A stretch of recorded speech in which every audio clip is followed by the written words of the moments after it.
Cool. A very warm welcome, everybody, on tonight's session with Martin Gluckman from Oroville, India. Good evening, Martin. Hi, Joe. Hi, everyone listening. And good evening, everybody. Yes. Today is session 2 of 3, and Martin is going to share with us about how we can roll this out in South Africa, and maybe going into a little bit of detail, right, Martin? Maybe some finance and legalities and those kind of things as well.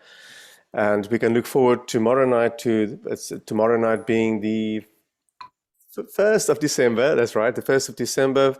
And then it's going to be, hey, who's on board? Let's do this thing. So tomorrow night is all about action going forward. But without any further ado, over to you, Martin.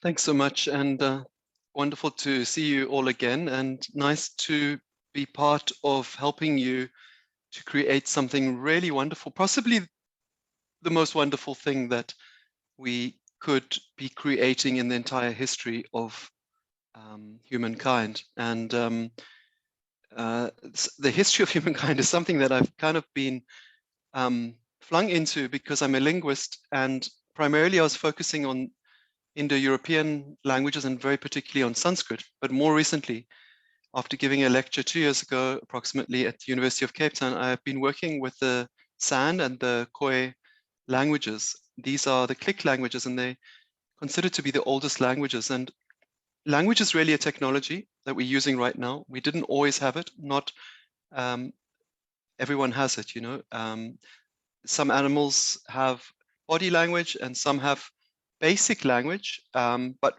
nothing apparently seems to have such complex language as humans. Dolphins and whales do have a complex language, and the grammar is being analyzed, but it doesn't seem to be as complex, but that's being debated now. But certainly they haven't developed the technologies we have. For example, now I'm not just speaking, but I'm speaking from Oroville, around 8,000 kilometers away from all of you. And this is being recorded, and for the next 10, 100, maybe 1,000 years, people will be able to watch this video and listen to the audio. So Oroville has done something quite significant, and many projects have attempted, and there have been other successful projects. But in my life and in my travels, and that includes 65 countries, and living in 1% of those countries, maybe 10%, I've actually lived for a year or at least in the country. That would be England, Israel, Brazil, and Japan. I was a year. So in my travels and my tours around the world and visiting many communities similar to Oroville, I've never seen anything quite like it. So when you've got a good idea like the wheel, it's always good to duplicate it and turn it into other things. So what I've been doing for the last 5 years, as I told you last week, on the last seminar, was actually more than a week ago, is my team and myself, which includes a number of academics and scholars, we've been studying Oroville, and we've been studying communities in general and reaching out to other models like the kibbutz, like Yogananda's World Brotherhood colonies, like Findhorn, and seeing where they overlap, where the common ground is and where the differences are, and then seeing where we can make a blueprint that will be solid. And the idea is to give a blueprint and then also to incubate and handhold communities around the world. So my wish, I've got kids now that are almost 12 and 10. So my wish is by the time they are adults, around 20, 18, 20, that there are tens of such projects like Oroville around the world. And by the time that they have kids, we have maybe hundreds. They have their own sort of kids and grandkids that we have hundreds so in their lifetime, and maybe in my lifetime we'll see that. So the idea is really to see this multiply, and we're in a time now where society is sort of on a precipice, and it's a good time for rethinking, a lot of what we've done before. And Oroville's been doing this for 53 years, since 1968, and actually long before. The seeds of Oroville were planted. You'll see in this part 2, you'll see that the seeds of Oroville were planted in the 30s, and this is something quite profound that's going on. So this particular presentation is called Oroville and the Community Solution Part 2, Creating Cooperative Communities in South Africa. But we're just focusing on South Africa because there's been a request from people in South Africa to do this, but it can be duplicated anywhere. The laws will differ slightly, the zoning laws, the laws of trusts, of non-ownership, the laws of immigration, of having people from different countries coming and being part of your community, because ideally you want an international community, not just a national community. So those nuances will change. Every country will have different nuances, but the basic model that I'm presenting will be able to be duplicated anywhere in the world. So John Lennon in 1971, he says, imagine there's no heaven, it's easy if you try, no hell below us, above us only sky. Imagine all the people living for today. Imagine there's no countries, it isn't hard to do, nothing to kill or die for, no religion too. Imagine all the people living life in peace. So you may say I'm a dreamer, but I'm not the only one. I hope one day you'll join us and the world will be as one. Imagine no possessions, I wonder if you can. No need for greed or hunger, a brotherhood of man. Imagine all the people sharing all the world. You may say I'm a dreamer, but I'm not the only one. I hope someday you'll join us and the world will live as one. So it's funny because I've been in Oroville for 15 years, and this song is probably the most relevant song to my experience of Oroville, because Oroville was meant to be a place that didn't belong to anyone. That was in the vision of Oroville. And it was a place where the killing instinct of man, you'll see in that second verse, was meant to be turned into an instinct to research new ways to live and better ways to live and a better way to be more conscious. And no religion, we've all know the bloodshed that religion has caused us. You can, of course, have your cultural and religious identity, but religious divisionism and expression and this idea of my religion is the only way, these ways have just created terrible holocausts and terrible suffering. So it's good to move away from this. And of course, everyone wants to live in peace. This is very relevant to South Africa, a society which is actually in a state of civil war, 60 murders a day. So if we can birth a new way of creating a new sort of micro society in South Africa that can then duplicate into the ripple into the macro society, probably in 1 or 2 generations, we can create a new South Africa. The kibbutz system had 416 kibbutzes at one point, produced 40% of the agriculture of Israel. It produced the best leaders, the best soldiers, the best of everything. So they always would say like the kibbutz was creating sort of the best contributors to society. So hopefully in South Africa, we would be able to create this interlinked network of communities. And in 1 or 2 generations, we'll get them all linked together and we'll produce a better South Africa. And it's not so dependent on a top-down approach. It can be a bottom-up approach of shifting and rebooting the society. And I really believe, look, I am as South African as I am Indian, in terms of that I've given the majority of my life to India, and I've dedicated a lot to India and ancient India and modern India. But I really believe in that rainbow nation. I believe in it's the most exquisite country. We're producing some of the most phenomenal thinkers on earth. We've got the most incredible people. We've got every kind of talent. I was very close friends with Sid Kitchen, who was in my experience, he was like the Bob Dylan of South Africa, much better, so genuine. And he never got the recognition and the renown. He stayed quiet inside South Africa. But we've produced so many great thinkers. Now there's Paul Marek, who's a phenomenal critical care physician who's leading a lot of the thinking. Many great thinkers are out there in South Africa. Michael Levitt, and it's limitless. So this vision of John Lennon is actually what Oroville is representing. It's a mirror of what we're doing here, a brotherhood of humankind. And everyone listening should come and visit Oroville. I always say, if you want to start a community, spend at least 6 weeks in Oroville. India's not too far. It's only 8,000 kilometers from South Africa. So there's no excuse not to come. The country has, it's open again for tourism. So just come. So I'll just do a quick recap. In part 1, we looked at all the slides, and then we went through like Oroville. We basically looked at where it was, its original ideas, the founders. We looked at the dream, and very importantly, that it has a clear vision and a clear charter. And then its birth was on 28th of February. The birthday of Oroville is coming up every year. There's a birthday, and the project just keeps growing stronger and stronger. And we looked at the plan, the zoning, the town plan, there's a peace park in the middle of Oroville.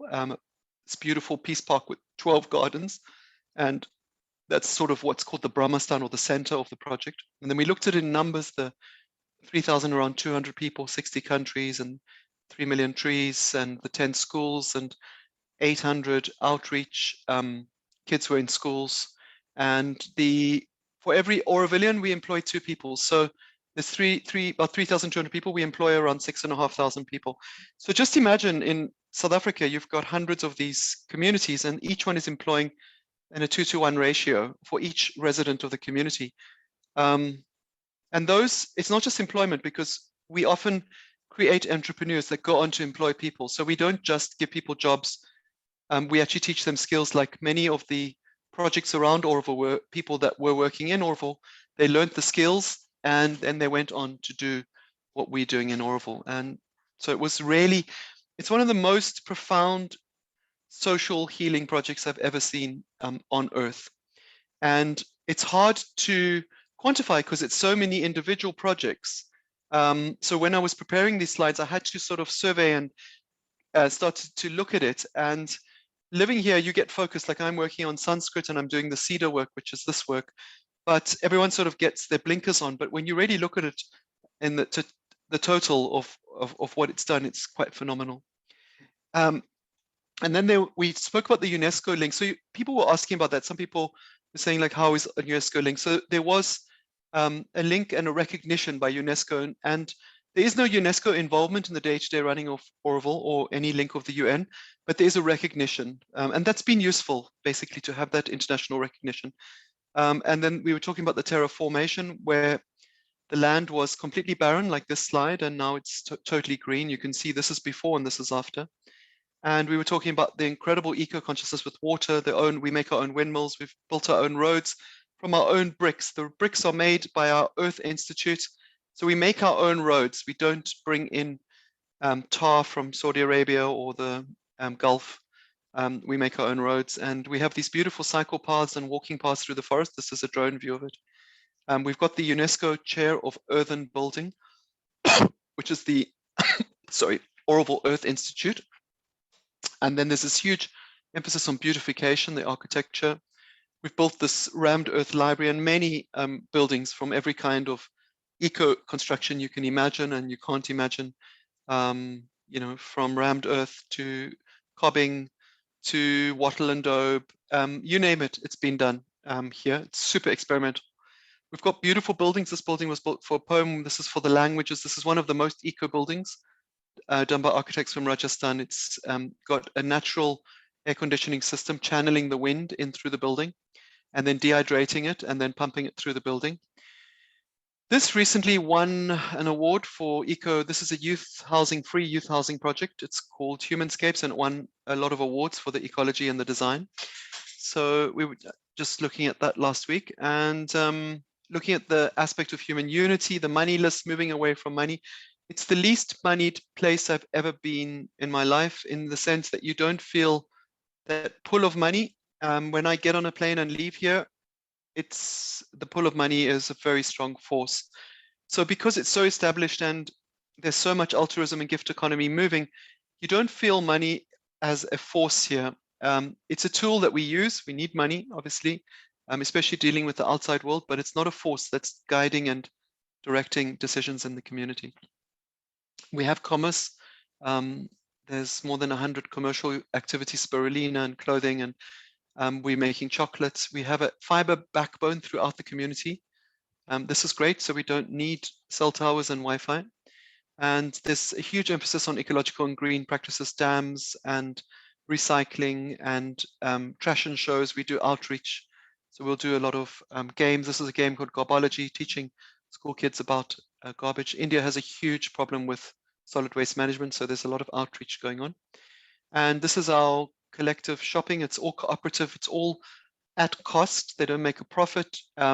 It's basically what we call nude foods, where you don't have packaging, so it's all bulk. You bring your own packaging and you reuse that. And you don't have to pay when you go there. You just decide monthly what is your amount for your family. You contribute it into a central account, and then you monitor yourself. You top up or you use that. It gets carried forward, and so it's a kind of moving away from money. And if you're working in an Orville project, you take what's called a maintenance, and your maintenance pays for your basic survival needs. So this would be one of the things. It's called Portus. The mother called it Portus, which means for all. And then safety, we have a safety group of volunteers and then some guards that are there that are monitoring safety. It's done very informally. We try not to involve the police unless there's very serious stuff. So we take care of our own safety and security. We're making clothing. We're growing an immense amount of food on our farms. We eat communally if you want. If you don't want, you can also eat at home. Today I was at home working at 3 different calls. This is my 3rd call. One was with UCT and then another one. And basically you can eat communally. We cook on sunlight. This is the solar kitchen, cooking on a large solar condenser. I think it's one of the largest in the world. And that's the solar kitchen from the air, that small slide. This was all covered last week. And then obviously we have cafes and restaurants. It's good to have places to eat. And energy, we're totally have a surplus of energy. We produce it from wind. And then we sell it to private and the government, I think mostly private now, and then we're producing much more than we use, so that surplus goes as funding for the community. And then we also have a lot of panels, solar panels, and we've even got our own solar projects inside Orville and our own software and IoT for the solar systems that we've developed. We've got our own and we offering that outside now as a service. And then electric vehicles, there's a huge move towards non-polluting transport. Volunteership is huge, and then outreach, or as I said last week, a massive amount of effort. Once you've stabilized your communities, going to bringing up everything around you. So in South Africa, it would be the townships and the towns, wherever the community is based, you would adopt and you would create schools and you would create upskilling and all of the things that we're doing. Health, we've got dental.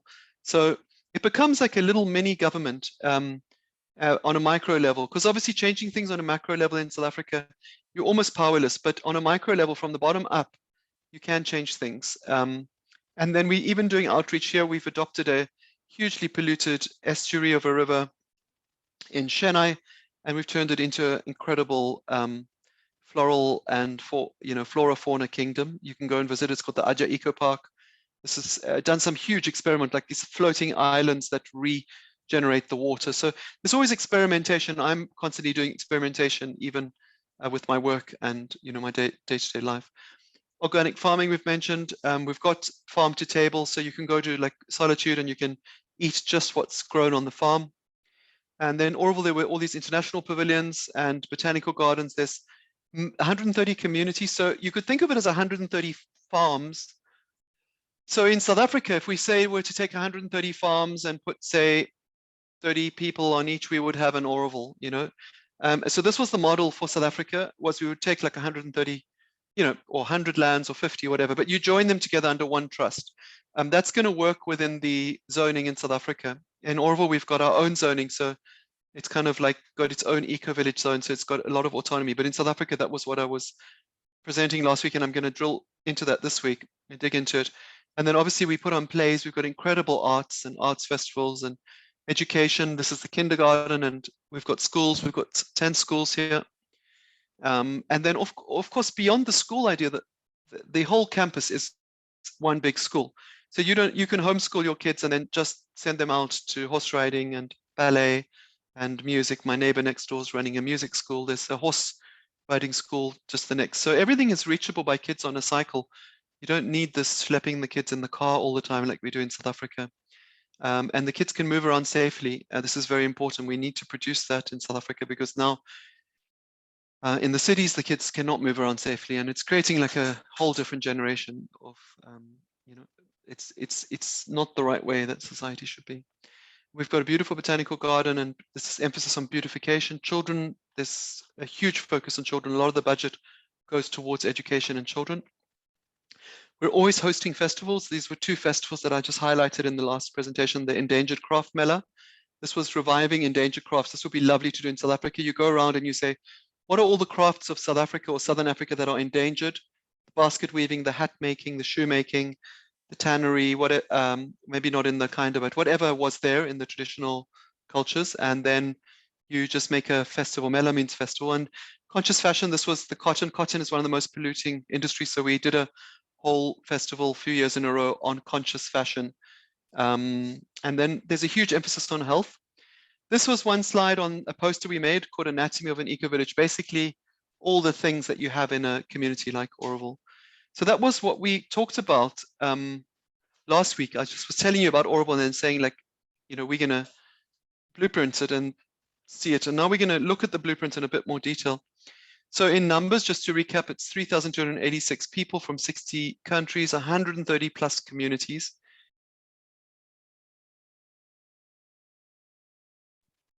Okay, I'm unmuted now. We've got 130 plus communities, 1,200 volunteers, 10 schools, that's 10 square kilometers, 3 million trees have been planted, 153 commercial units, 31 international centers. That's like, Oroville, like the AVI USA, I think they fundraised $500,000 last year for Oroville. So they're fundraising and they're channeling funds. So if we say kind of had a network of kind of communities in South Africa, we would set up around the world these kind of community offices to, you know, outreach and access funding and also grants, and then also volunteers and so forth. So this is where we go to start thinking and looking at the model. We've got 400 acres of farm that is growing also, and our largest farm is 135 acres. And then the outreach we're doing, we've got 800 students in 3 schools and 6 educational centers. We've adopted 80 villages. That's incredible. So that would be like, I guess, a township would be like a village or a sort of a settlement or a squatter camp or something. So 36 outreach educational centers. So we've got educational centers in villages around Oroville, 6 health facilities, 350 self-help groups, 6,000 patients a year and 6,000 employees. And this is all free of charge, basically, the treatments, the health and so forth. And this is the anatomy. This is really where we're heading with South Africa, with the Kinda, or whatever it's going to be in Mossel Bay, Tahiti, doesn't matter.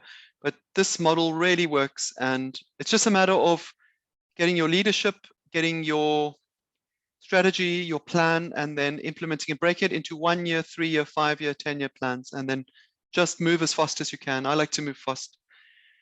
So 5 years ago, we created the Center for Eco-Village Development and Research, which is what I'm the head of. I'm the director of that, and I'm talking in that capacity. And there's a team in Oroville that's working as part of CEDA. CEDA is a Sanskrit word which means perfection. So it's also about like creating a better world and a more perfect world. So these 3 have started CEDA with me. And then it's grown with our whole team. It was me and the 3 ladies.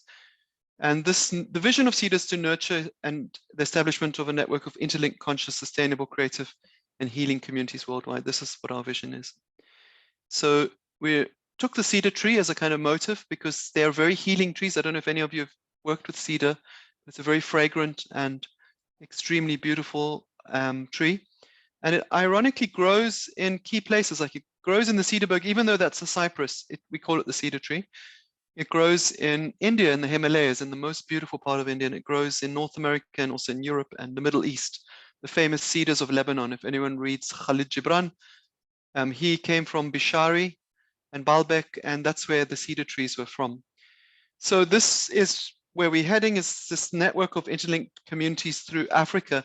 So for example, we can't grow chocolate in South Africa, but we can grow rooibos. So rather than send money and buy and sell, we will send rooibos and we will receive chocolate. So this is how we sort of move away from money. And so we have many of these communities situated throughout Africa, throughout the world, and then exchanging items between the communities that one is producing that the other is not producing. And that's one way to move beyond money. It is the most profound way. And you know, anyone who's grown rooibos knows that it grows in the wild. So let's say we had a community, kind of community in the Cedarburg, we could have much more rooibos than we can drink. So what we do is we trade it with our community in somewhere in West Africa, and we swap it for their chocolate. And that's that simple solution. And once again, we'll do these in South Africa, and more specifically to what's happening on this particular call is we're going to do it in the Western Cape. So I've looked at the zoning laws in the Western Cape, particularly in the Overberg and some other areas. Other provinces will have slight differences. So some might be easier and some might be more difficult for certain aspects of doing this. So we're going to be looking specifically at the Western Cape. And incidentally, cedar trees live up to 1,000 years. So you do want your communities to last. When I traveled around visiting communities, many of them came and went. Even in South Africa, there was one called Tolejo.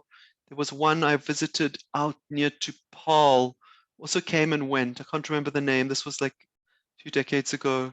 I've heard of many come and go. There's Kutumba, which hasn't really taken off as a community. But we don't want that. We want something that's going to be there for 1,000 years. There's no doubt in my mind that Oroville will be here for 1,000 years, for sure, like unequivocally. So this is what we want with what we're going to do. So we need to really think in terms of long term. So the inspiration, just to reiterate, it was Oroville. That's the main inspiration, and 53 years young. Kibbutz is 111 years, and they made 416 incredible kibbutzes, which are these communities. This is actually a kibbutz here below. Findhorn is another one. It's a smaller version of Oroville. It's also international. It's in a cold part of Scotland. It's really beautiful. We are connected deeply with it. We've actually got a Findhorn house in Oroville, so we've got a bridge between Oroville and Findhorn. And then Yogananda had this brilliant idea in 1937. He called it World Brotherhood Colonies, and it was to create communities. He said get 50 families together, which kind of, I think you've got in kind of communities. You've got about 50 families at least, I would estimate. And then he said, pool your money for 1 year and get land, build schools, and just make it happen. And then very importantly is the San and the Khoi communities of Southern Africa, of this Kalahari Basin area. I'm now deeply connected with these communities through University of Cape Town, San and Khoi Center. They lived communally, they lived without ownership, so there's a lot we can learn from them. And we're creating digital archives of their wisdom, and it should infuse in whatever we do in South Africa, should be linked with the San and the Khoi communities. They are all of our ancestors, and their wisdom was extremely deep. Their art, their languages are extremely beautiful. Their perception, part of the reason why they've been so genocided, so ostracized, so linguicided, is because they had this concept of non-ownership. And that was to their peril and detriment. Everything that came after them, the Nguni, who are now sort of leading South Africa at the moment, that means the Xhosa, Sotho, or the Ndebele, they did have a concept of ownership of cattle and so forth. So it was non-ownership versus ownership, and there was a conflict of interest. So I really want to work for the San and the Khoi causes, and we need to bridge it into what we're doing in South Africa very deeply. So this was Titi, and she did the comparative research where we compared Oroville with Yogananda's World Brotherhood Colonies and the Kibbutz movement and Findhorn. And then we interviewed people from these communities, and we collated this. This will be published on our website shortly. You'll be able to see this if you're interested in the academic side rather than the distillation, but this is how we got to the distillation. So the idea was to stand on the shoulder of giants. I'm not starting here saying I'm an expert. I'm saying, what are the most successful communities in the world? It's Oroville, and there are others that obviously have good ideas that overlap. And how can we distill this into a blueprint? And then how can we teach people? So what we're doing now is we're doing part 2 of the how can we teach people. And teaching is just showing you what's been done. It's not my ideas. It's really just bringing the camera here and showing you what's in Oroville. And then creating a bridge and a hand-holding. So Findhorn was interesting. It was 1962. It was started before Oroville. It was just a caravan park before, so it was very informal accommodation. And currently it's 500 people, and it's international. And it has a very similar vision to Oroville. Its work is love in action, co-creation with nature, inner listening. That's 3 core principles. Oroville has a few others, but they overlap very much. And there's a very beautiful, strong bridge between the 2 communities. And the kibbutz was obviously Zionistic. And today you have 150,000 people in 275 kibbutzes. It peaked at 416. I believe it's growing now again. It went through a lull and now it's growing again. This is what they look like from the sky. I lived in one for a year, so it's deeply in my blood also. I found them a very beautiful place to live. I always felt extremely happy in a kibbutz like I do in Oroville. 40% of all the agriculture in Israel is produced in the kibbutzes. And 3.3% of the population lived in 240 kibbutzes in 1977. Now we have 160,000 people living in kibbutzes. Sorry, that was in 84. And today it's 150. You can see it's gone through phases, but it's going through revival. I've got friends now in a kibbutz, and I believe it's now going through like a rebirth. So there's been a big growth. You can see that last statistic. There's been a 20% growth between 2005 and 2010. So we were studying kibbutzes very, very deeply with the Kibbutz Institute in Haifa. If anyone's interested, there's a book called 100 Years of Kibbutz if you just want to sort of survey the whole project. And then Yogananda had this great idea, and he said, just create these communities of brotherhood, universalist, human unity also.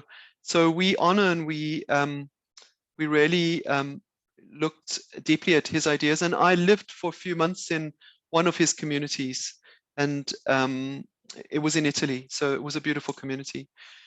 So here we are, the blueprint is Oroville, and in 1912, so Oroville was started in 1968, but this idea of human unity, you can see here in 1912 on the 7th of May, the mother who was the founder, Mira Alfassa was her name, she was an Algerian Jewess from France and Algeria. She said that, we need to focus on human unity, and we need to establish an environment favorable to the flowering and the growth of the individual, which is exactly what we've done, basically. So the idea was actually born a lot longer. So you can see ideas take time to sort of be in the womb and then actually materialize. And then in 1954, she wrote this dream, a place that should be a place on the earth that no nation could claim as its own, a place where every human being of goodwill, sincerity, and aspiration could live freely as a citizen of the world. I won't read the full thing. You can read it, it'll be on the video and the slides I'll share with you. But basically this dream of Oroville was seeded in 1954. And then it gets distilled to these points: no nation could claim as its own, conquer the causes of suffering and miseries, focus on children, a focus on education, a focus on beauty, a focus on money not being the sovereign lord. Your work should be a higher expression, collaboration and brotherhood. So these are all things that everyone is going to like and want. And in 1968, she created this charter and wrote it down. So this is basically the blueprint for Oroville. And this is really what we fall back upon whenever we have any major or minor decision. We say, are we in alignment with the Charter of Oroville? So whatever you're going to create, the kind of community should have the kind of charter. And of course, you can base it on Oroville. It's open source. There's nothing proprietary, and you can improve it and add additionally wherever you feel things need to be added. So the mother wrote in 1964, she was very courageous. And look, she was of senior age. When Oroville was created, she must have been in her 80s and 90s. So she wrote, "Are you ready?" And yeah, we got it done. This was people coming from all around the world, more than 130 countries got together, and they put soil into that urn, which if you come to Oroville, I will take you there. That's the center point of Oroville. So it's highly symbolic for producing something that's going to be for all the world and moving beyond this divisionism of passports and countries. So what I like to share is when Oroville was two, it's like Elon Musk often says, when he created Tesla, he thought there would be like a 10% probability of success because, no car startups had succeeded at that point. They'd almost all had failed in the last century. I think Tesla and there were only two that had succeeded. So when it was just 2 years old, she wrote this, there were legal issues, it was moving too slow, there were issues with management, funds, all the things that could go wrong. So I often share this with people, just don't despair in the first few years. It's like if any of you in the group have had a baby or anyone listening, you've got like your max Q, the maximum pressure on your marriage or relationship will be in the first few years.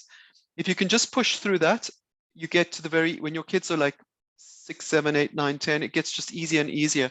So often the marriages will fail in those first few years. So Oroville was a kind of marriage, and it came obviously at risk of failure, and she was having doubts, but this just shows you that we pushed on. So that's 1970, and here we have this vibrant, thriving, booming community in 2021.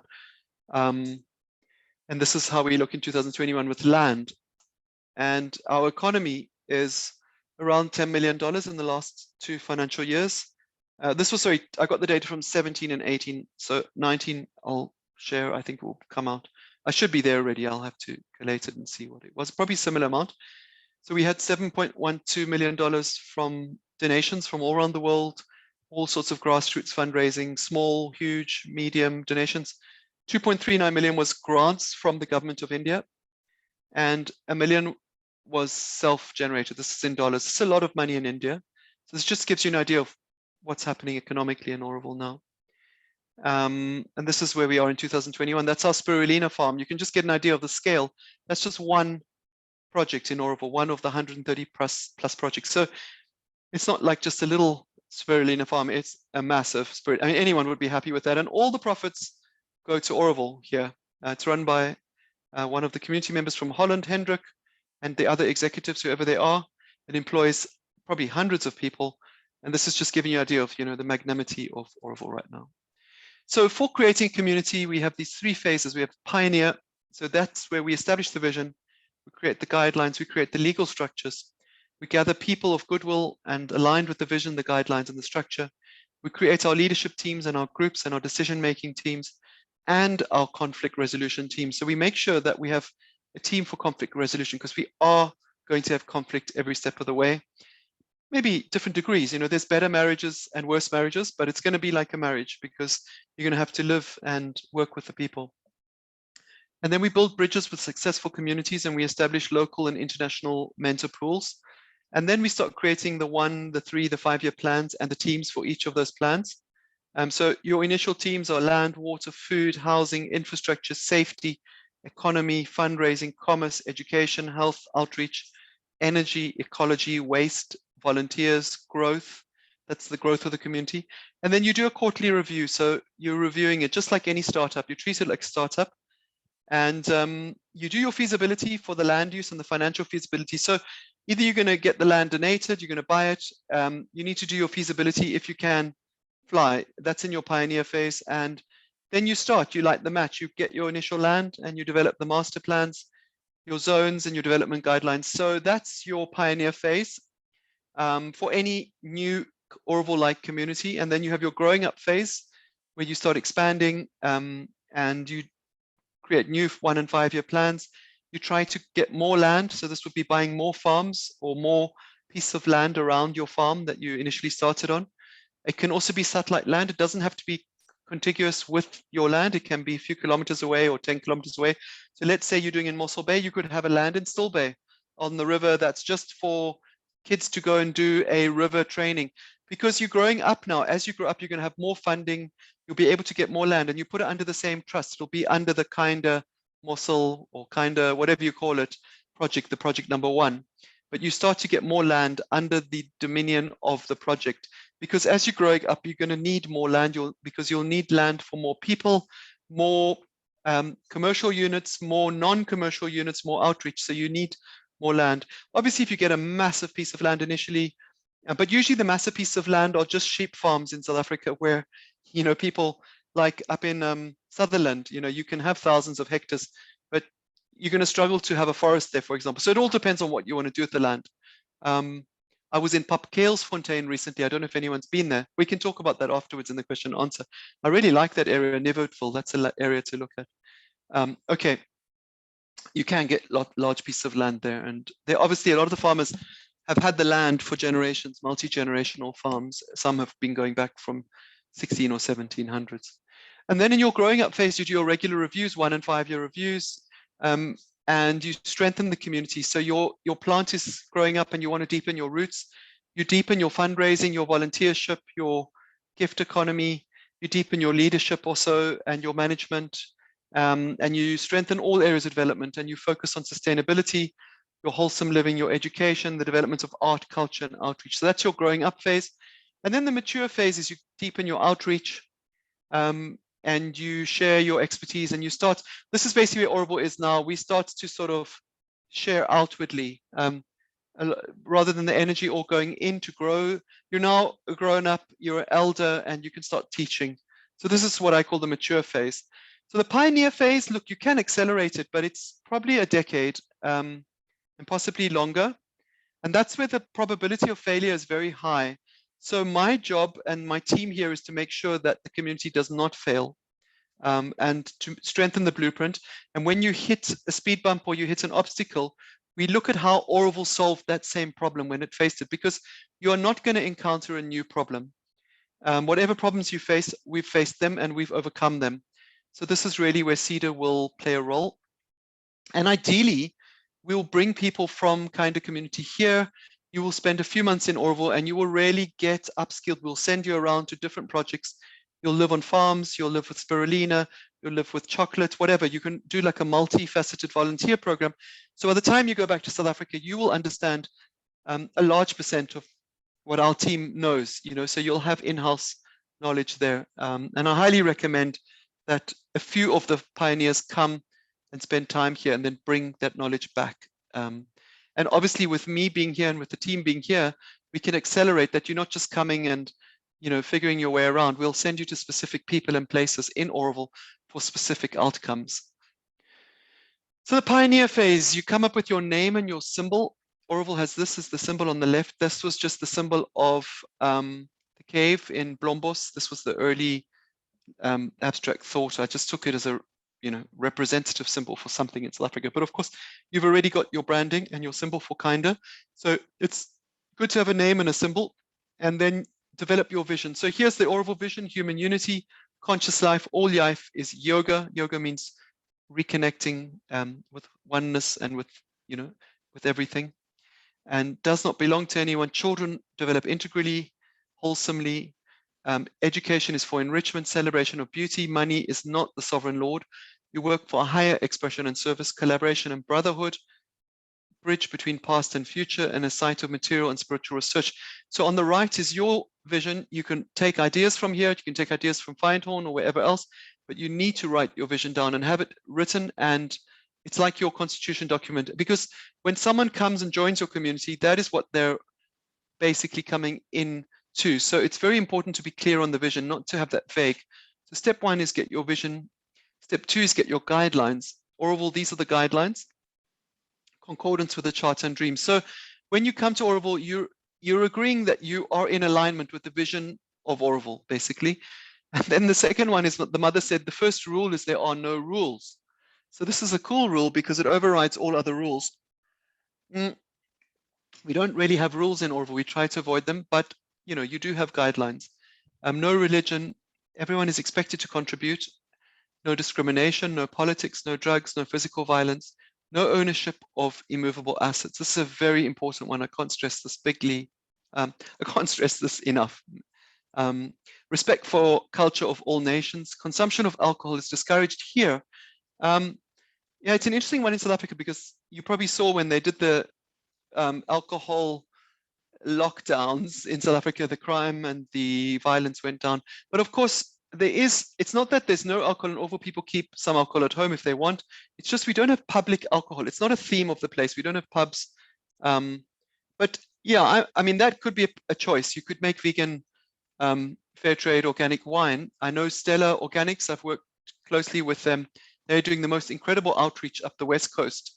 So, alcohol can also be something conscious, but this is just what Orville is doing. I think it has a good side, particularly in South Africa, if you're going to do outreach. Try to resolve conflicts internally and abide by the laws of the country. So India has quite sensible laws largely. So yeah, and we abide to them. So the third step is you create your legal structure. So we've got the Orville Foundation, which is a statutory body. It kind of functions like a big not-for-profit or a trust, but it's slightly more like a university. Like UCT is probably a statutory body, and then it's like a trust and not-for-profit. And then basically in South Africa, you've got two ways to go. You've got either trust or a not-for-profit company. Currently, the Master of the High Court is a little bit slow and backlogged. So I've been told it's better and more efficient to do a not-for-profit company. You can get it spun up in a few days. But somehow I prefer the trust structure. I think it is more appropriate than a company. But either are basically going to work for a PBO if you want to become a PBO in South Africa, which I highly recommend. So once you've got the trust or the not-for-profit, you then register to become a PBO. And the categories of PBO would be research and conservation. You've got to choose which category you would be contributing because you're of public benefit. Of course, Orville is of public benefit, and we are in public benefit in many, many capacities, but you need to decide which ones you're going to be. Even veganism or plant-based is a kind of, I think most vegan or dietary related organizations are already PBOs in South Africa, I would imagine, but you can research that with your legal teams, or we can help you if you don't have legal teams. So those are your two routes in South Africa. People come to me and they say, can I do a private limited company, a for-profit and all that? And I say, yeah, sure, but then it's not following the blueprint of non-ownership. And you're going to hit some issues when you don't have that blueprint of non-ownership. I think it's going to inhibit the community. That's my personal opinion, but I would not force one or the other. But this is the Oroville-like structure in South Africa. Not-for-profit companies have a little bit more bureaucracy and red tape you've got for reporting, but they are much faster and more efficient. And trusts are slower, but there's less. Once you've got the trust going, there's much less reporting to do and compliance. Most of your NGOs, like Ikambala Bantu in South Africa, will be trusts because they were done in the time when trusts were super efficient and easy to do. And maybe, yeah, maybe we can accelerate that, and in the interests of the country, we can work with the government to, improve that. Ownership. So Oroville, all immovable assets are owned by Oroville. The home I'm in right now, you can see, does not belong to me, even though I gave a donation towards Oroville, towards this home. I can never sell it. I could not buy it. I am the steward of the home. I have a stewardship agreement with Oroville. Oroville is the owner of this home. And I get use of it for my lifetime. And my kids, after I leave earthly incarnation, I believe my kids would have claim to it if they want to. That's how it works. So that's the system in Oroville. I can transfer it internally, like I can get it valued for the current value based on the brick and mortar value. It doesn't take into account the land value. And I could then transfer it for an equal or lesser or more. I could put in the difference.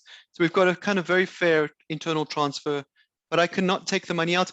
We did have a law, a rule a few years ago that you could take it out within 5 years of joining Oroville. You could take the money out, and a few people availed that, but that's been closed by the government for some reason. I'm not sure why. I'll need to look into that because of something about getting the money out of Oroville, but I think it might reopen. So I think we did want that people in their first 5 years, they did have the option of taking the money out that they've donated to Oroville, but I think that's closed temporarily.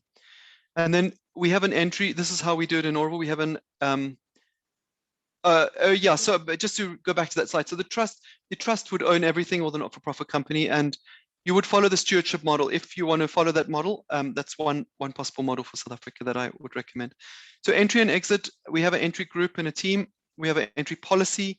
So there's an exploration phase where you're like just a guest here.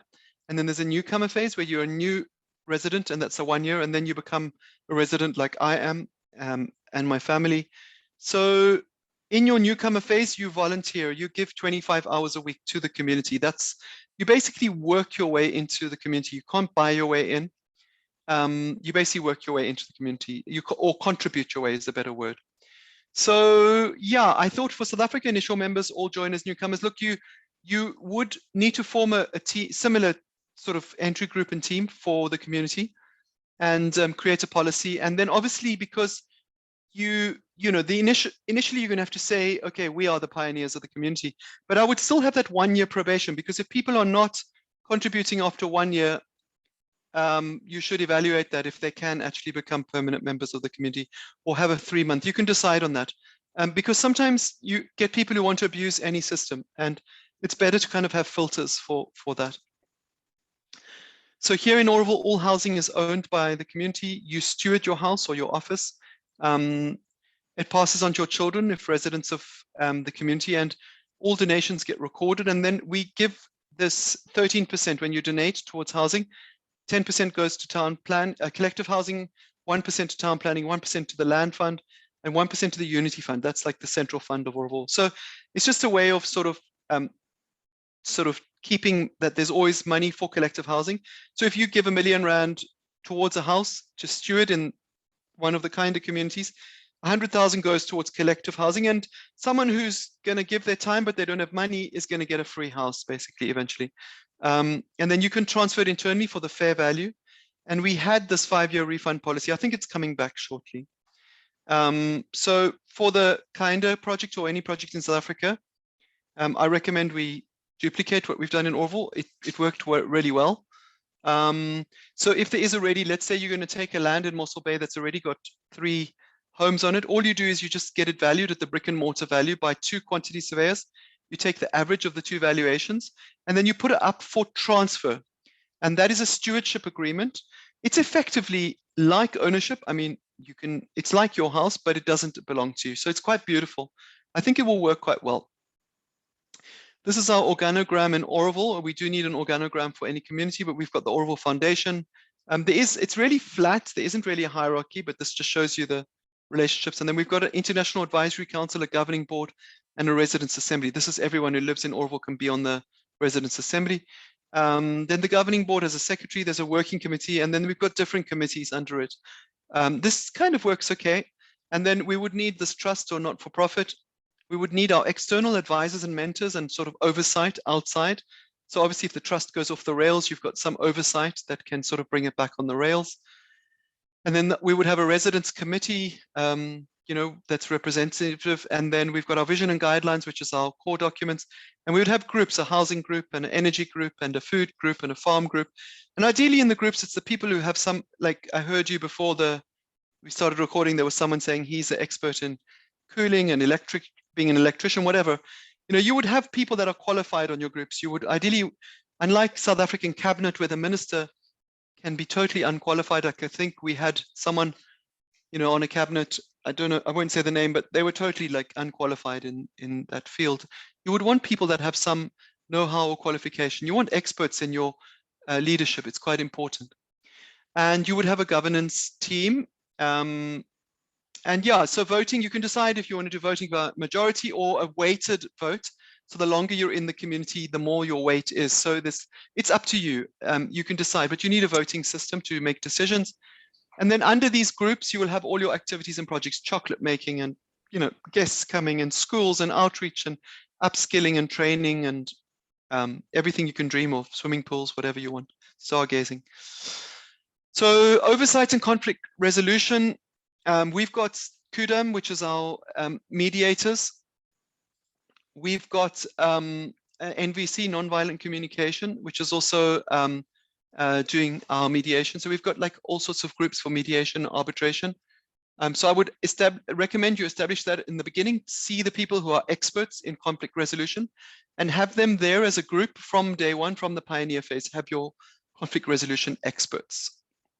And then commerce. So once your vision and your guidelines are established, so you can, sorry, this is on a conference, not commerce. This is so what Oroville did is when we were establishing Oroville, before the establishment, we actually had a conference. We this is kind of like what we're doing online, but you could do something a little bit bigger and, get some media out there and say, we're doing a conference on creating the Mossel Bay kind of community, and then get everyone together and start to form the interest in the groups and do something sort of physical, like a physical conference and a virtual. You could do a hybrid. I'm happy to be one of the speakers at the conference, but organize a conference. I think it's a good step before you actually buy the land and, start doing your pioneer phase.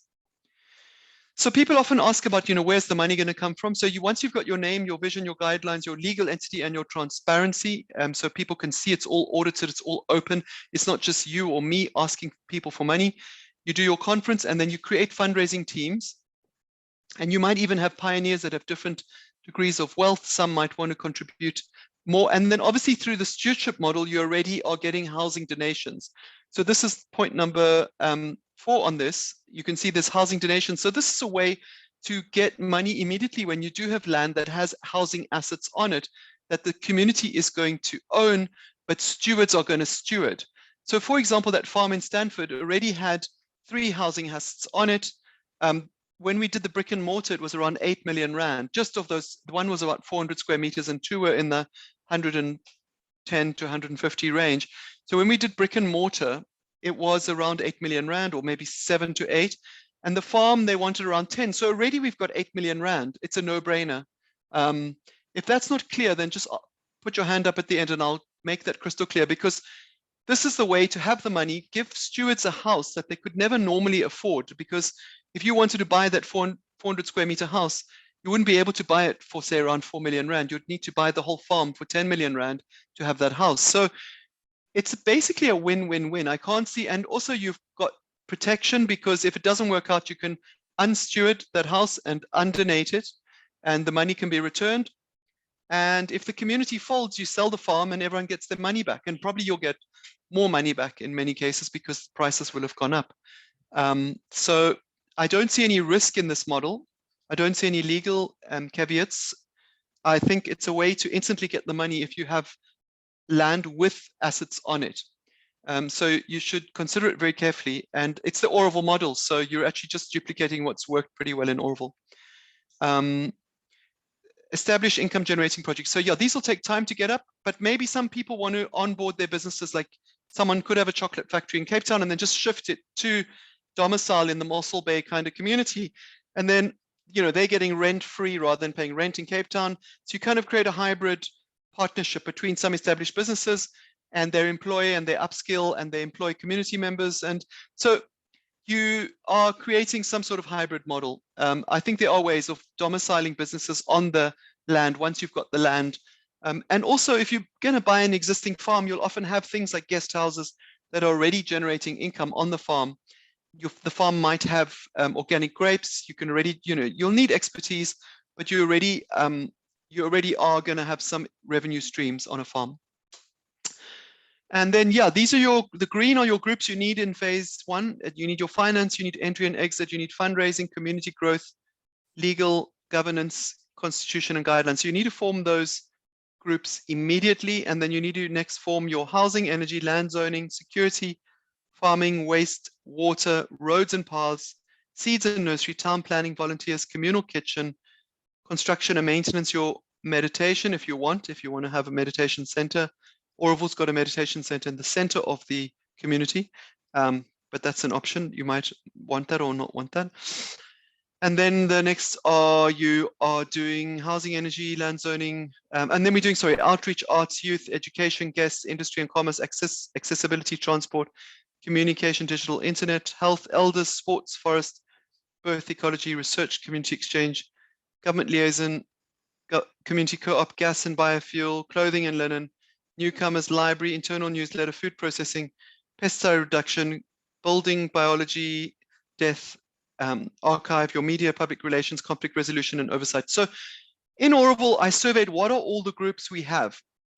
This is actually in your phase one, but this is what you need like right now. You need to have your greens, and then, you know, in a week or two, you need your maroons, and then we need the blues, basically. But we need all of them to come on board ASAP. Zoning is a big one in South Africa. So I decided after a lot of research not to create a new zone. It's going to take at least 10 years. Rather take farms and use the farm zoning, work within the laws, the bylaws, work with the municipalities, use zoning town planners that have experience working with ecologically sensitive projects. And it's going to take about a year, but you pass your site plan and then get multiple farms and link them together. And you have limitations on what you can have on a farm. I'll show you now, but it's more than enough to do these satellites and multiple communities like Oroville is doing, basically. So how do I get this to go away? I just want to see, sorry. It's a bit, what is that, Martin?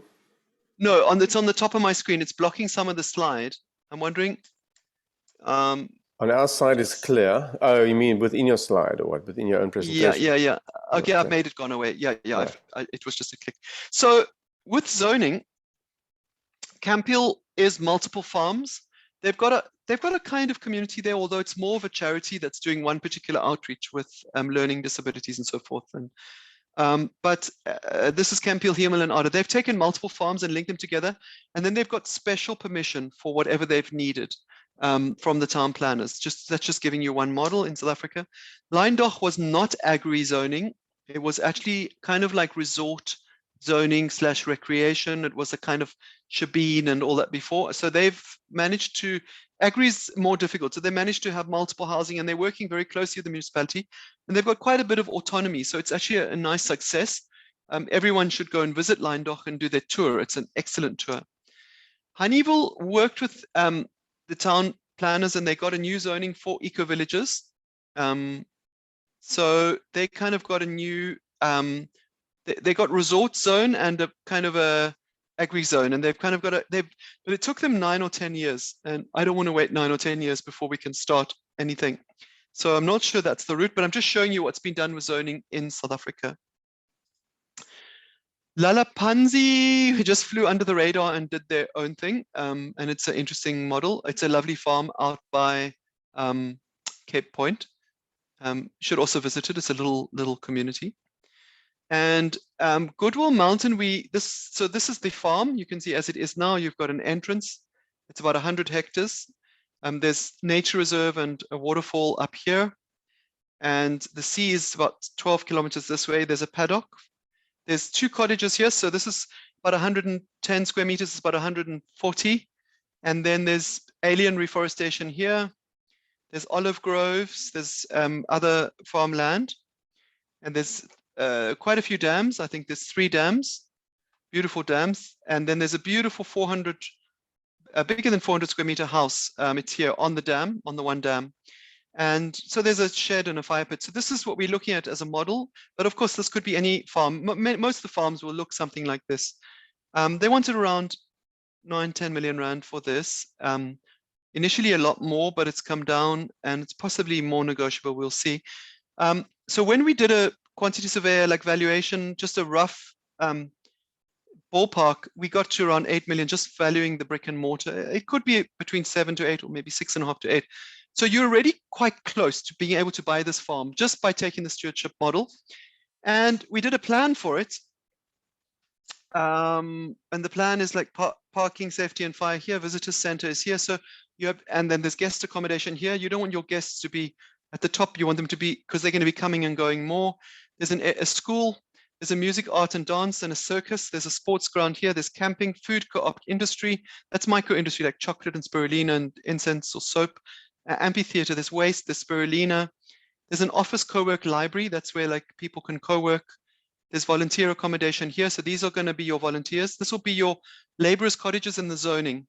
So in the zoning, this is, you can have quite as many as you want based on the size of the farm. And there's your farm here. There's a fruit forest, medicinal garden, nursery and seeds. There's a shed, which is already there. There's a fire pit for communal fires. There's a residential zone. So this is where you will have your 7 primary residences. And those can have families, probably 4, 6, maybe more people living there. So there's a spring. So we were going to do a hot spring. There's a meditation far away from all the busy stuff. There's a creche here. Maybe not to put the creche next to the meditation, sorry. There's a telescope up here to look at the stars. It's a beautiful starlight there. There's a therapy center up in the Fynbos. So this is the model for Goodwill. And then there's forest trails. It's more or less got everything. This is what one farm looks like as an eco-village. And so here, 7 residences, about 35 people, and then volunteers. So that could have probably another 30, 40. So you could have another 30, 40 volunteers. Those are your people in transition coming to join the community and work their way in. And then obviously once they're ready, we need to buy more farms and have more primary residences. They can't stay indefinitely in the volunteer accommodation as per the zoning laws. It's for laborers, but there are gray areas there. I mean, they can stay, obviously, if they're working as labor on the farm, which they will be, then possibly they can stay kind of indefinitely. We need to just explore that in more detail. So yeah, so we've got maybe 50, 60 people staying on this 100-hectare farm.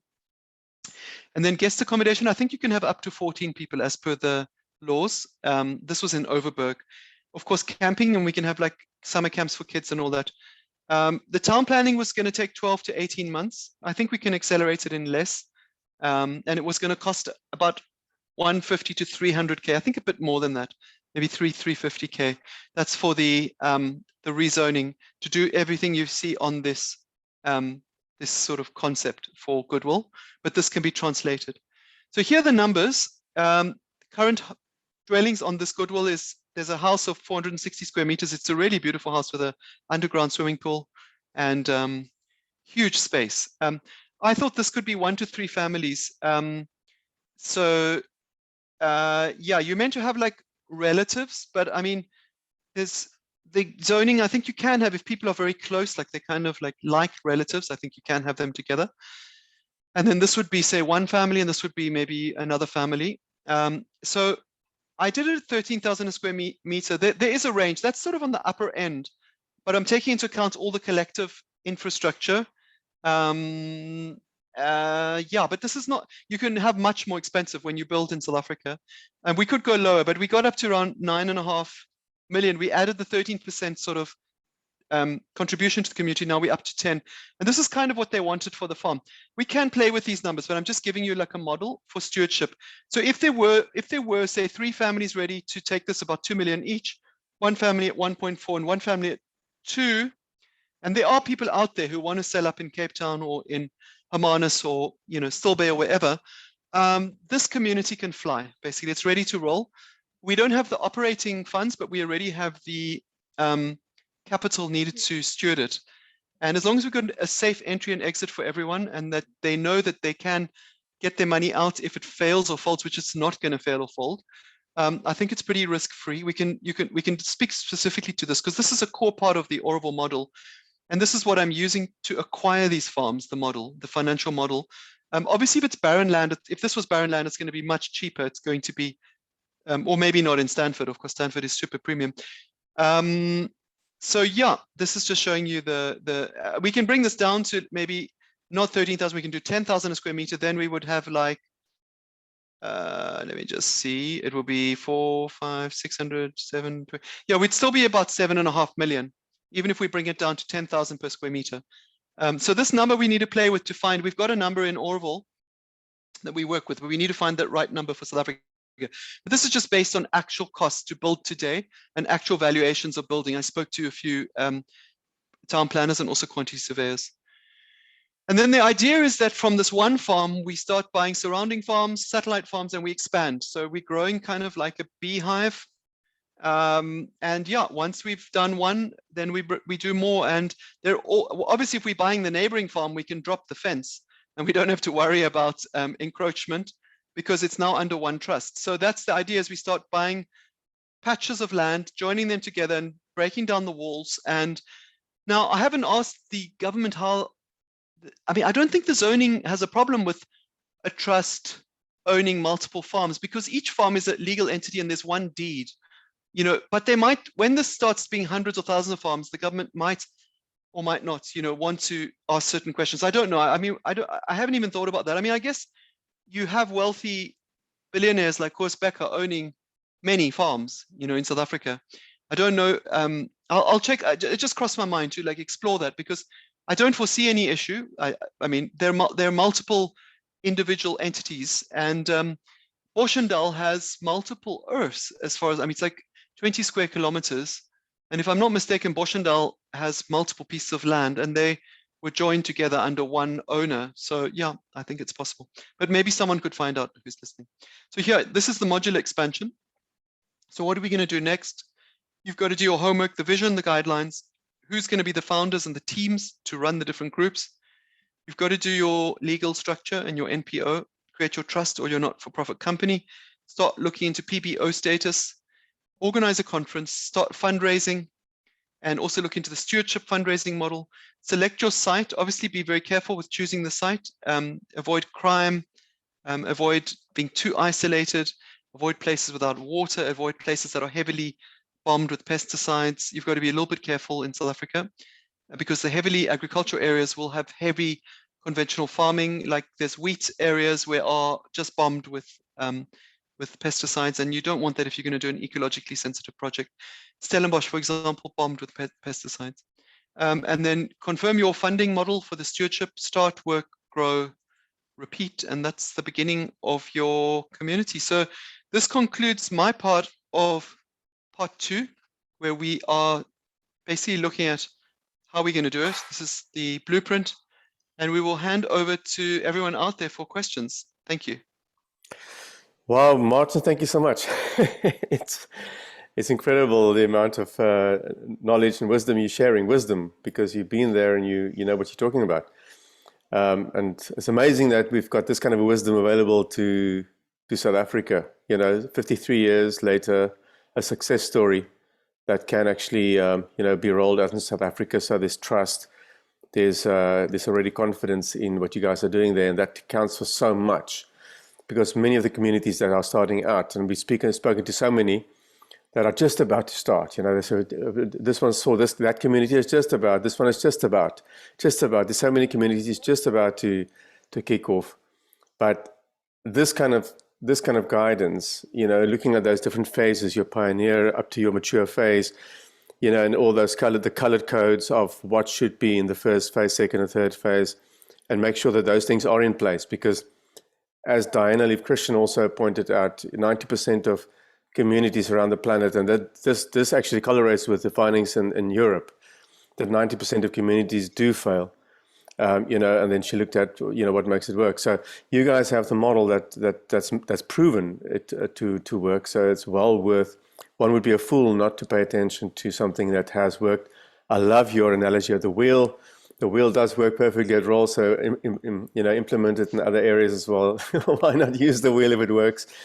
So yeah, that's absolutely amazing.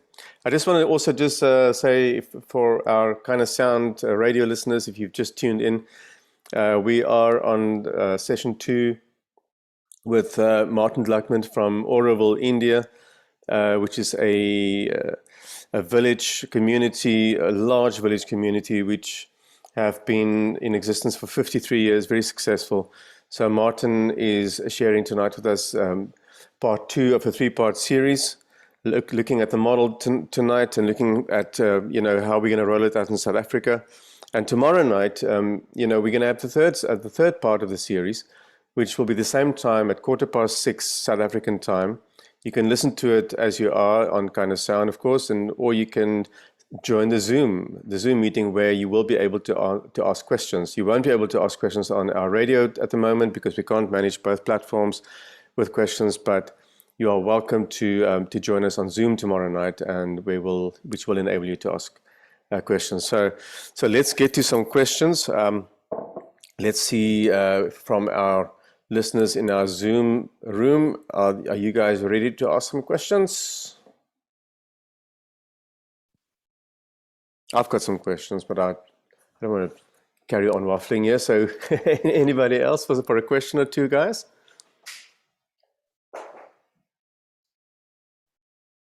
Right, I'm going to kick off while you guys get your questions ready. I'm quite interested about the induction period, Martin. You mentioned a year or so, for someone to get into, because there's that period where you want to make sure someone is on the same page, they understand the Constitution, and they've got into that work ethic that's required, and they've proven themselves to be Right. a member. Can you maybe just expand a little bit on that process, that induction process? Because we are at kind of muscle, this is exactly what we are dealing with at the moment, is how to get our induction in place. So a bit more detail, if you don't mind. Absolutely. So thanks. That's a great question. So in Auroville, you have actually like 3 phases. The first one is you just come as a guest or as a volunteer. So you might just arrive as a tourist. I came as a guest. I was just staying in the pony farm. It was around the end of the year 2007. And I was with my girlfriend at the time. And I very quickly migrated from a guest to, you can't really be a tourist in Auroville. I mean, if you were, it's at such a complex and diverse place that, I mean, of course, we do have tourists. We have people that come and they just see the sights and all that. But it's a kind of place like you want to go and stay and imbue. So the guest/volunteer phase is as long or as short as you wish. You can go to the entry group, which receives new people who wish to join at any time of being a guest here, from day 1 to day 1,000. So usually they want you to stay 2 months in Auroville before you come and knock on their door and say, look, I want to join. Some people arrive and it's like love at first sight. And they arrive, they're like, oh my God, I've been looking for this my whole life. And they knock on the entry group, and the entry group will just say, yes, of course you can join Auroville, but come back in a month or 2, just get to understand it a little bit better. And that's a very valid point. So usually it's 2 months before you can become what's called a newcomer. Now, a newcomer and an Aurovillian is when you are full Aurovillian. They're virtually the same status. You have the same privileges. So within 2 months, you can technically become a new Aurovillian. Okay. And that 1-year period I would say that 90% of people do continue on to become Aurovilians. It's the only, if someone was like heinously like breaking the rules and like, violent, or, I mean, you'd have to really do a lot to get not accepted, either just not working, totally disregarding or disrespecting the place, publicly doing things that are not wanted, getting into violence or conflict. So what happens is your guest, so when you want to become a newcomer, you have to say, this is my place of work. In my office, I have 9 people, I think it's 10 now at the moment in office right now. And those are mostly volunteers. There's a few Aurovilians, but the rest are volunteers. Some of them are in that phase of being a guest doing their volunteership to become a newcomer, or a newcomer doing their volunteership to become an Aurovilian. So we suggest a minimum of 2 months, but I mean, some people have done it in 1 month. I mean, there's people who've been here for a month and then like just really got stuck in, so that by the time they go to the entry group already knows like, wow, these guys are like running they're suddenly building like wind turbines or whatever. There was a guy who came from Argentina, just started building wind turbines, like little wind turbines. If you do something exceptional and it gets noticed, then, but generally we say it's like 2 months, but I think it, and also remember, there are no rules here. So there is no fixed rule. It could be one day. In my case, it was probably I was here as a guest for a month or 6 weeks. And then I went to the entry group and they said like, okay, cool, you can start. But I was already deeply working. So I went from like a tourist or a visitor to a volunteer within about 1 week. I was just sitting having lunch. No, sorry. I saw a notice up somewhere that they wanted to start the Auroville online store. I had an expertise in e-commerce at the time, but besides many other expertises. And then I went to a meeting with a guy, Oliver from France, sat down, and someone overheard me speaking that I teach nutrition. I was teaching Ayurvedic nutrition. And they said, oh, please come and teach our cooks in this community called Verite. And then I went and taught the cooks. They liked the food, and we cooked for a day with my girlfriend at the time. And they liked the food so much that they just said, come and live here. We'll give you a house. You can run the kitchen. So that was like, it happened very fast for me. Everything was super fast. And, so the premises are as follows. When you are joining as a new member, you should have some understanding and a moderate understanding of what's going on. You should know what you're getting into. Plus, you should have some people in the community that have had some exposure to you so that they can give a reference. Because all along the way, becoming a newcomer, you need to get references of Aurovilian. So if you want to join Auroville now, you will ask a few Aurovilians to give a letter of reference. Just like if you want to get a job, in any company in Cape Town, you'll get a letter of reference. And then if you want to become an Aurovilian, so the newcomer period is 1 year, at least 1 year. It can be longer. I don't believe it's been shorter, but I think it's a minimum of 1 year. And there you have to volunteer a minimum of 25 hours a week. You can still have your day job in your life and volunteer. But generally, yeah, you would work with a project in the community as a volunteer. It could be fundraising, it could be outreach, it could be running a school, it could be teaching, it could be farming, it could be seed collection. It could be a lifeguard. It could be, I did compost toilet cleaning. I did Ayurvedic consulting. Do you get double points for compost toilet cleaning? No. Honorary member. I did Ayurvedic cooking classes. I did consulting, Ayurvedic consulting and nutritional consulting. I did in the main kitchen, the solar kitchen, and then I did super bleeding edge e-commerce. So I did like a hybrid of 5 different things. My partner worked with the schools, with the kids with learning disabilities. That's her specialty. She's an occupational therapist. So you just do what you want to do or what you don't want to do. There was a pilot from who flew 747s and he became a carpenter. Many people changed their career. There was a diamond cutter who's now doing water distillation and all sorts of RO water plant, seawater desalination. So you don't have to stick to your career, or you can also stick to your career, but basically you work your way in. You can buy your way in. There have been cases of people donating their way in to Orville, but they've been very rare and exceptional. And usually the person was too old or frail to work. Okay.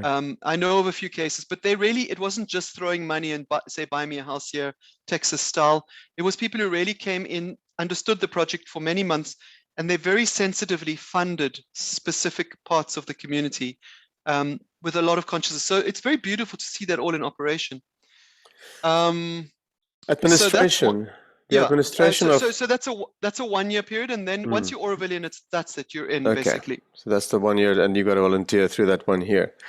Does that answer your question? It does answer my question, thanks. And then the next thing that ties in with this is the administration of this. For instance, you know, do you pitch up on 8 o'clock on a Monday morning at let's say the permaculture garden to start working, and that's being recorded? How does that admin work, and how does administration that or volunteership, you mean? Mm.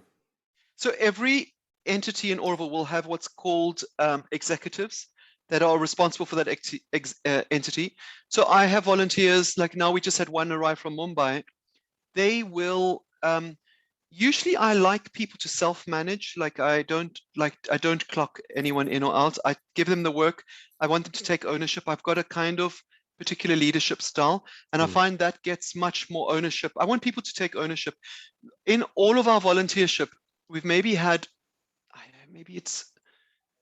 wow, I would say about 98% have been extremely successful. 2% were not successful. So it's got a very high success rate. In my particular unit that I direct, the two projects, one is still running in stealth mode, which is Cedar, and the other one is out in the open, which is 3. Basically, it's extremely successful. And the volunteers, like, it brings me to tears. The amount, they give much more than I ever saw people giving when I was a manager in England, in Capgemini or in any of the companies that I worked with. Because people really take a different kind of ownership. It's it's an economy that's not just running on, I'm getting my salary and I'm doing the job. It's really a Hippocratic oath type, you know, level of ownership of the project. We see the same thing at KindaCommunity actually, Martin, where the guys that do come in, I mean, talking about Nick, maybe Nick's listening at the moment, you know, it's exactly what you're saying. It's more of a mind, you're on a project, and it's in line with something that you also enjoy. Like, he's really a guy that knows about natural building and all these kind of things. So he's up and he's doing his thing. If he needs to rest, he rests. But his attitude is that he's there to get a job done, or his attitude is to get things, you know, things done. So that kind of an attitude is difficult to quantify hours to that kind of an attitude, you know. So, I mean, so once we create a project like Orville, every unit's going to have its own leadership style. There's no one policy with volunteers in Orville, just that we recommend they work 25 hours a week. I like to give my volunteers off Saturday and Sunday, even though India works on Saturday. So I like to say, look, take a complete break for 2 days. I don't really believe in 1 day weekends. I think it's too short. Although India does, and some countries do. But I've had volunteers like call me at 8 at night and say, I'm at the office, you know, can you come and help me with this? They really go the extra mile, all of them. I would say the output is a factor of 4 more than if they were employees.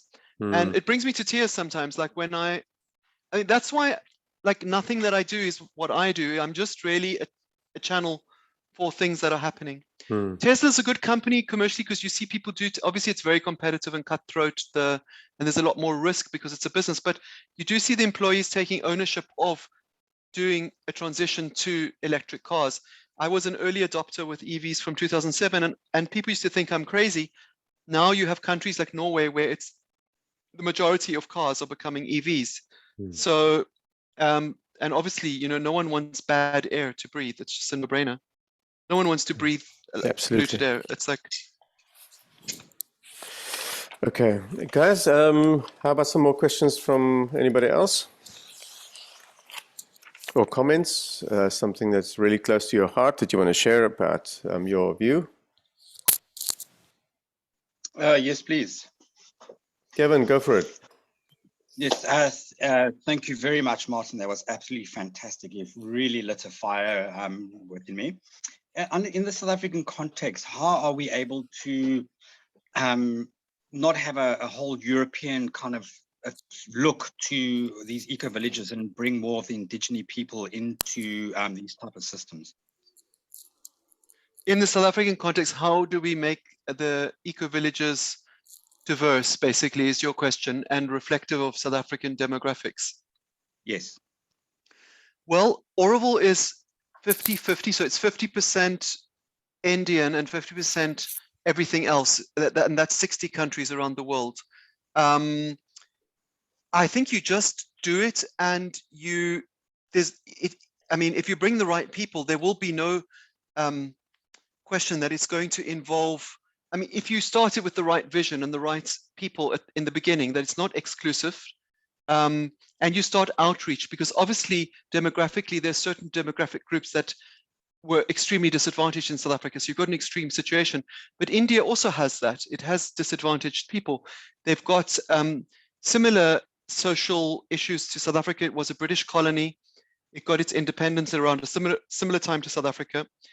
India still had kind of apartheids in terms of class and caste.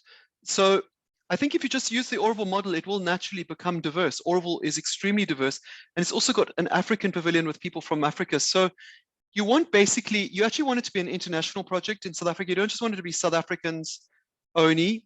So you need to think about that from the beginning, that there are people coming, because there are a lot of people from around the world who want to come and be part of it, to fund it, to volunteer.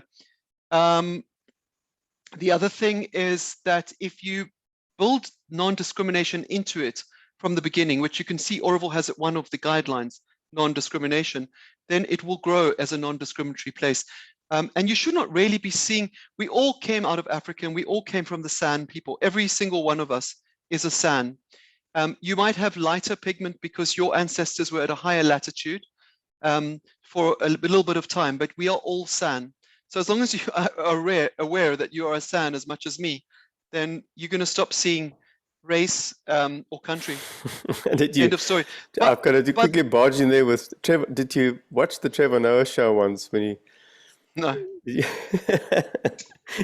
didn't say we're all San. He used the other word, the K word, but as a comedian, he got away with it. The entire audience eventually. I'd love to see that. Yeah, it was amazing. The entire audience eventually got up and say, "I'm okay. I'm okay." And then even in the foyer afterwards, people was like, "Are you okay?" "Yes, I'm okay."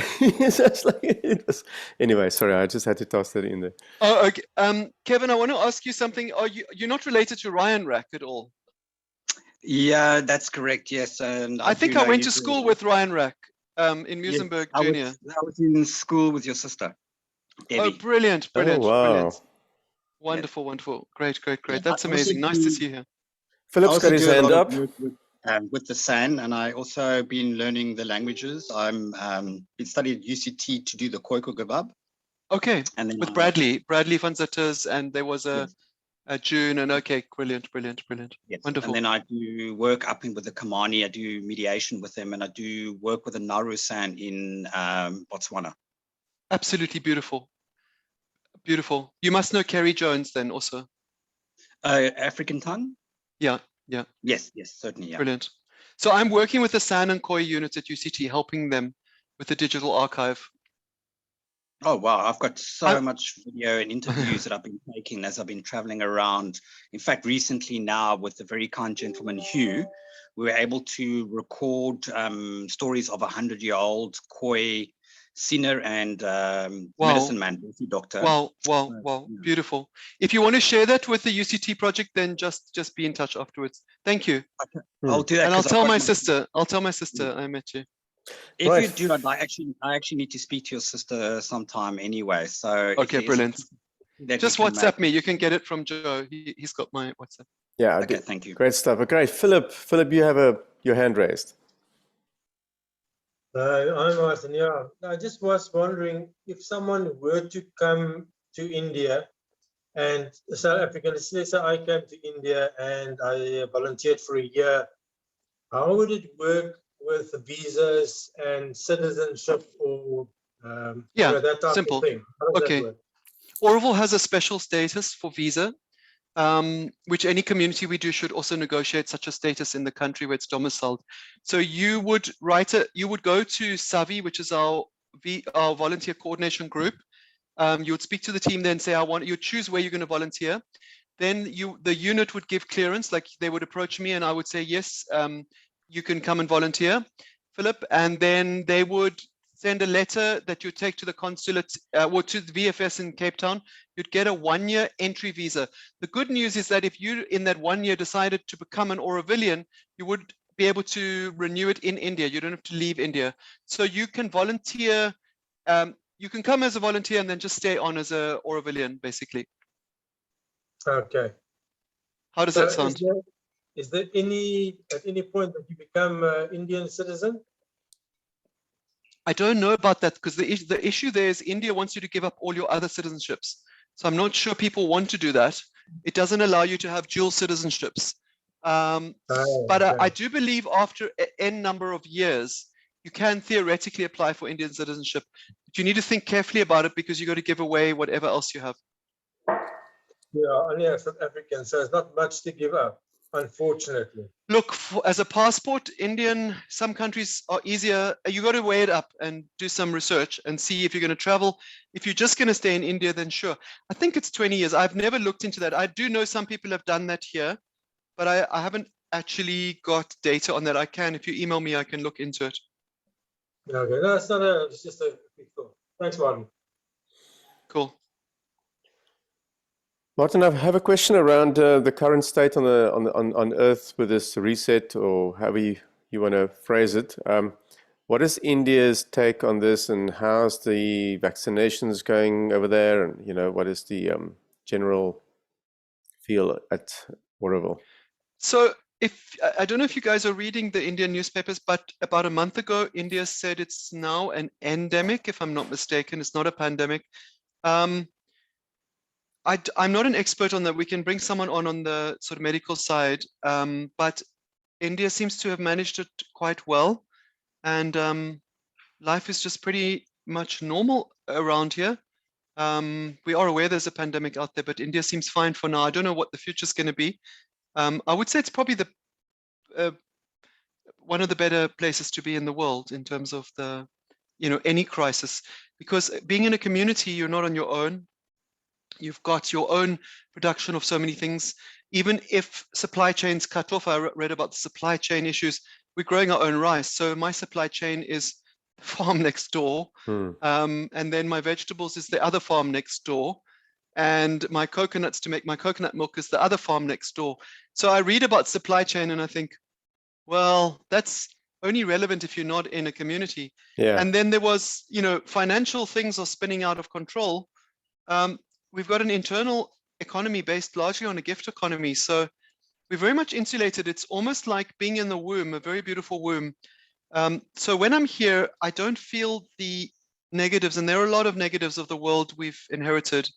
We've inherited a world of oil and of just a few people controlling financially the wealth of the world and deciding where it goes, and a world of endless wars. There's constantly wars. And a world of more than 750 army bases around the world of certain countries, So, do we want to continue with that? Well, let's sort of create a grassroots up world. So pandemic has been well managed in India. Nothing mandatory, like masks and vaccinations? I'm not aware of anything at all. Is it? So in Auroville itself, are there vaccination stations and people are wearing masks and that kind of thing? It's optional, like anywhere in India, and I'm not aware of any signs of the pandemic at the moment here. Okay. The other thing I wanted to ask you about, let me first give someone else a chance. Anybody else want to have a question or something you want to share?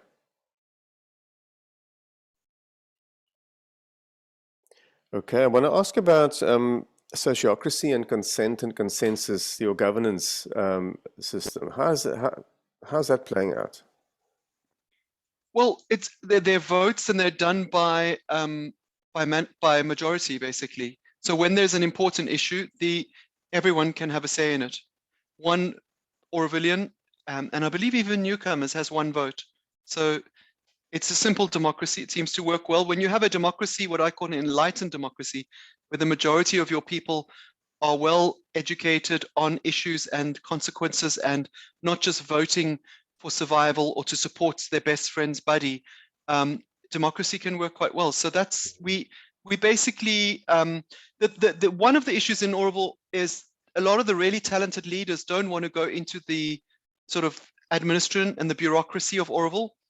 But that's not always true. But like, they want to stay quite independent and run their own sort of, it's like Elon Musk, they said like he should be president of US, and he said, it's the worst job in the world, I don't want it. You know, so he would rather be doing the things he's doing with, you know, transitioning us to solar energy and electric cars than being just the president of the US. So I hope that answers your question, but no, the governance seems to work well, and we all have a say. It's I suppose it's a topic for debate when you compare consent and consensus and all that. I'm not going to go into that. Was just keen to see what you guys are implementing on it. Okay, that's fine, 100%. And it's just done by majority. There's a residents' assembly, and if there is a key point, it gets voted on. Okay. Yeah, it's debatable. That's the way of looking at it. If you can think of a better way to do, you can propose it, and I will propose it here. Like, yeah, absolutely. I don't want to go into it, but sociocracy is definitely a wonderful way of dealing with it. And within sociocracy, you find consent, you know, decision making instead of consensus. Whereas with consensus, consensus is about majority vote. You know, the majority has to be in agreement. Whereas consent is, you know, the majority doesn't have to agree. So if you've got the majority and the majority not in agreement, or if the majority is okay with not having a problem with it, that's what it's about, then it goes ahead, you know? Yeah, we kind of do that. I think we do have that too. It depends on what we are deciding, but I actually am not involved in that side much, but I can do some research. The circular thinking. So you always have, because often with votes, then there might be some people who's really had some great input, but they were silent, and they were outvoted by maybe a few strong personalities and strong views, and their voice didn't get heard. But within consent and sociocracy, the circular thinking, then people do get to have their say, and unless no one disagrees, then it goes forward. You know, if someone does disagree, they can voice their opinion. Sure. I actually don't, because I'm quite busy with the unit that I'm running here. I don't get involved much in public decisions unless there's something that I strongly disagree with, which has not happened. Yeah. But that's already consent sort of thinking. Yeah. Yeah. And I'm generally happy with the way governance is working here. It's slow because there's a lot of parties involved in any decision, but on a micro level, things move very fast. So each little project can move super fast. And then sometimes a building can take years to approve that would have been approved, you know, in months in another place. And sometimes it can be faster. I'll look into that. I sent you an article. I'm not so expert on because it's not that often that we bring decisions up for, everything's kind of operating, the wheels are kind of turning, and it's kind of busy doing its thing. Things are in place. It's not that often we need to make a major decision that needs to go to sort of the community. Okay. You mentioned, but there is the residents' assembly. So the executives are making decision, but did they feed back to the circle above them, or how does that work? No, absolutely. There's a constant feedback loop to the community, and if they do something the community doesn't like, then the community doesn't have to accept it. Basically, it's not authoritative there. But maybe you can read up a bit more about it. I don't get involved in. I know how it looks on paper. I see quite good decisions being made most of the time. It could be a little bit more efficient. But it's big and it's complex and it's diverse, so there's going to be inefficiencies. It's not like 100 people on a piece of land. It's 3,200 people. I was thinking, we're from 60 countries, you know. So we're a small bunch trying to get it right. I'm just thinking, you know, we got so many people together. I mean, it couldn't be easier. It should be more difficult. So, but then you've got a well-oiled machine, though. Yes, the one I want to stress is the mother, in her incredible wisdom, said the governance of Orville will be divine anarchy. This is what she said, and this is kind of the model we follow. Now, divine means you have that alignment with something higher than your mundane human desires. Just thinking about, because a lot of governance in South Africa in the Zuma era was just about mundane human desires. I want a jet. I want 2 jets, I want a home in Dubai, blah, blah, blah. So that's just like, big deal. But the divine part is I want something much higher. I want a higher society, a higher consciousness. And the anarchy means there are no rules. So this is kind of, I hope this is kind of how governance is here. It's divine anarchy. I kind of like that idea. It's a nice name for a rock group, if any of you play music. Quite, I do. Oh, nice name. I'm writing it down. Okay, I'll come and be your bass player and drummer. I play bass and drums. Yeah, and Giles. I've actually got a drum kit in my lounge right now, and my neighbors love it. I'm sure they do. Your tolerance levels in Oroville is out the park. My community is mostly kids. It's like just so families with jam kids. with So you. the kids make so much noise that I can also make noise. But I don't do it at 10 at night. I'm not going to practice, my rock drumming at 10 at night. Okay. I'll do it at like lunchtime. Does that answer your question? I'll look into it does. So I'll look into that a bit more for you also. Okay. Just drop an email. Right. Once again, anybody else? I think this is going to be the last round of questions. I've got one more question from my side for Martin, but anybody else want to say something? I think you've answered all questions, Martin. I said that the last time as well. Cool. We'll see you all tomorrow. One more thing from my side, Martin, is just around the spirituality. I remember the lady that was in the last meeting, she mentioned that, which I resonated with. She would recommend that spirituality is at the core, because if there's an issue that needs to be dealt with, then let that be the backbone, or let that be the place where you go to from where you find your solution, from that spiritual place. And I resonate with that. But in saying so, I'm a Christian from origin, maybe a different Christian to what I was years ago, but yet I'm still following the path of the Christ. So is there space for people like me that's got a certain way of yeah, sure. So Oroville, there is no religion in terms of the public. We don't have churches, or there's no religion in terms of public, but in terms of your home, you can do as you wish. And in terms of your internal relationship with whatever you see as outside of yourself, it's totally personal and no one imposes anything. So I grew up in a Jewish home. We do this Pesachs and we do Shabbat as you wish, for the tradition. And your own inverted commas spirituality is something very personal. It's something that's very individual, and everyone has their own ideas. So nothing is imposed on anyone in Oroville. You're very free. And I would do the same in a community. I would give people freedom of expression.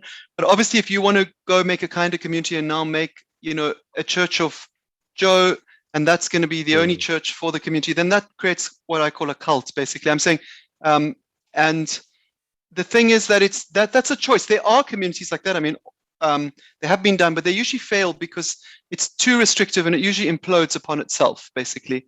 But there's nothing wrong with your personal relationship with what you call God.